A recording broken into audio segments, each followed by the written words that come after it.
Hailed as the greatest Briton that ever lived, Winston Churchill is a hero to many and a menace to some. He has as much blood on his hands as Hitler does. It wasn't just his words that were violently racist, they were his actions as well. Winston Churchill, hero or villain? Villain, deep villain. He was the hero and he was the villain. English hero, Welsh villain. Tonypandy, villain. We have a responsibility to be ashamed of Churchill. Churchill has been accused of being responsible for genocide, having extreme racist ideologies, and white supremacy, traits that match the leader of the Nazi regime. Both leaders were also skilled artists, was considered for a Nobel Prize, and served in the First World War. Let's start with what sparked the most controversy during his time in power. In 1943 India, still under British rule, people were experiencing extreme famine in the region of Bengal, modern-day Bangladesh, which killed over 3 million Bengalis.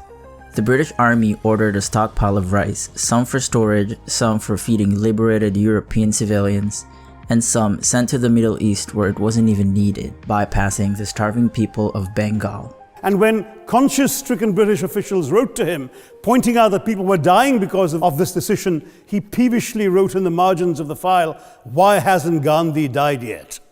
Churchill insisted that the rice be exported to fuel the war effort, and blamed the Indians for the famine, claiming they breed like rabbits, and viewed the feeding of the starving people of Bengal as a distraction.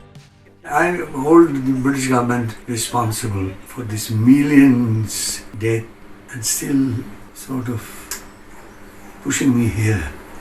Churchill was known to share his hatred towards the Indians. Churchill was obsessed with his hatred for Indians. I cannot see the difference between your attitude to Indians and Hitler's attitude to the Jews. Aside from his hate towards the people of India, Churchill was also known to hold racist ideologies and believed in racial hierarchies and eugenics. Says John Charmley, author of Churchill, The End of Glory, during his time in Afghanistan, where he developed his enthusiasm for war. He said, quote, "All who resist will be killed without quarter, because the Pashtuns need recognize the superiority of race." He was proud and happy of the terror he helped inflict on the local people and wrote, "Every tribesman caught was speared or cut down at once," and reminisced in his writings about how he partook in the burning villages and people's homes. In 1937, he told the Palestine Royal Commission, quote, "I do not admit, for instance, that a great wrong has been done to the Red Indians of America or the black people of Australia. I do not admit that a wrong has been done to these people by the fact that a stronger race, a higher grade race, a more worldly wise race, to put it that way, has come in and taken their place," end quote. He was also in favor of making Palestine an overwhelmingly Jewish state, despite the country being predominantly Muslim. He regarded the Arab population of Palestine to be a lower manifestation and said, quote, "I do not agree that the dog in the manger has the final right to the manger," end quote, referring to the Arabs of Palestine. He also wrote his concern about Cuba turning into another black republic in 1896. By another, he was referring to Haiti, the first nation in modern times to abolish slavery and has been punished for doing so ever since. His hostility towards other races was also apparent during the Suez Canal crisis in Egypt, 1951. Churchill was also an advocate on solving problems with violence and murder. Churchill supported the idea of using mustard and poison gases in the Middle East and India, saying, quote, "I am strongly in favor of using poison gas against the uncivilized tribes. It would spread a lively terror." When Churchill was appointed Secretary of the State for the Colonies in 1921, he formed the Middle East Department, which is responsible of taking control of Iraq. When the Iraqi tribes stood up for themselves, Churchill ordered to unleash terror on mud, stone, and reed villages, bombing the civilians in Mesopotamia, now Kurdistan and Iraq. His family has a reputation of suppressing revolutionary forces in Ireland, saying, quote, "We have always found the Irish a bit odd. They refuse to be English." He would send thugs to Ireland called the Blacks and Tans, which attacked civilians and their properties. Churchill described them as gallant and honorable officers. During the 1910 Tonypandy riots in South Wales, Miners were going on strikes to increase their wages. Churchill, the Home Secretary during that time, sent 80 mounted officers with truncheons to Tonypandy. 500 locals were injured during the fighting, and 1 man was killed by a blow from a police truncheon. 13 miners were put in jail for 46 weeks, and the government refused to put the police on trial. December 1944, on the streets of Athens, Greece, 28 people were shot dead and 128 injured after the British Army, under the guidance of Churchill, shot the anti-Nazi protesters. His actions during this month was purely out of his hatred and paranoia for communism. Speaking of communism and dropping bombs, he also believed dropping an atomic bomb on the Kremlin would handle the balance of power. Churchill left no hesitation on ruining a country's government in order to maintain power and establish imperialistic reforms. In British Guiana, Churchill ordered the overthrowing of the country's elected leader. He sent troops and warships and suspended their constitution in order to put a stop to the government's nationalization plan. Iran was not spared from the British looting spree, where most of the population during those times lived in severe poverty.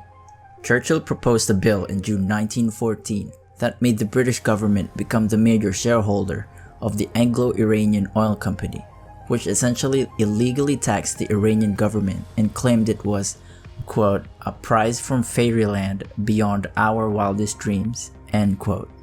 He even helped organize a coup in 1953 when the nationalist government of Mohammad Mossadegh threatened British interests in Iran. In 1952, a state of emergency was declared in Kenya in order for Britain to protect its institutionalized racism, which they established throughout their colonies, and the exploitation of the indigenous population. Churchill believed that Kenya's fertile highlands should only be for white colonial settlers. At least 150,000 men, women, and children were forced into concentration camps. Rape, castration, cigarettes, electric shocks, and fire, all used by the British to torture the Kenyan people on Churchill's watch. You can read more about this topic on Caroline Elkin's book that tells the story of Britain's gulag in Kenya, which won a Pulitzer Prize in 2006. During the Boer Wars in South Africa, which was triggered by the discovery of diamonds and gold in the Boer states, thousands were sent to British concentration camps, and Churchill summed up his time in South Africa by saying, quote, "It was great fun galloping about," and that his only irritation during the Boer Wars was that Kafirs should be allowed to fire on white men. It was also Churchill who gave the idea of stripping voting rights from black people in South Africa. Despite his hostility towards the Arabs, Africans, and South Asians, he has a good relationship with Ibn Saud of Saudi Arabia, saying, quote, "My admiration for him was deep because of his unfailing loyalty to us."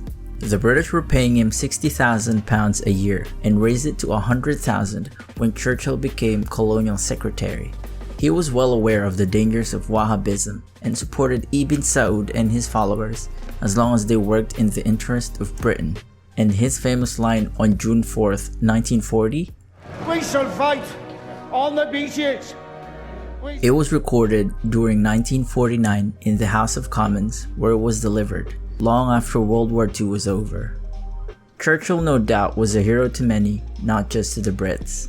He's known as the man who fought and won against fascism, but to some, he was only defending the British Empire. We need to see Churchill and our own history for what it is. We continue to produce films which are more like propaganda than history. The idea of Churchill standing alone as he's depicted in The Darkest Hour, Britain alone at this moment of war. Britain had an empire. 50 years after his death, his leadership is still shrouded by controversy. We have here a man who, whilst defending democracy in this country and in the West, denied it to huge swathes of the world. This video was not made to ruin the image of the great Winston Churchill, but to show his actions that made people question his morale and leadership.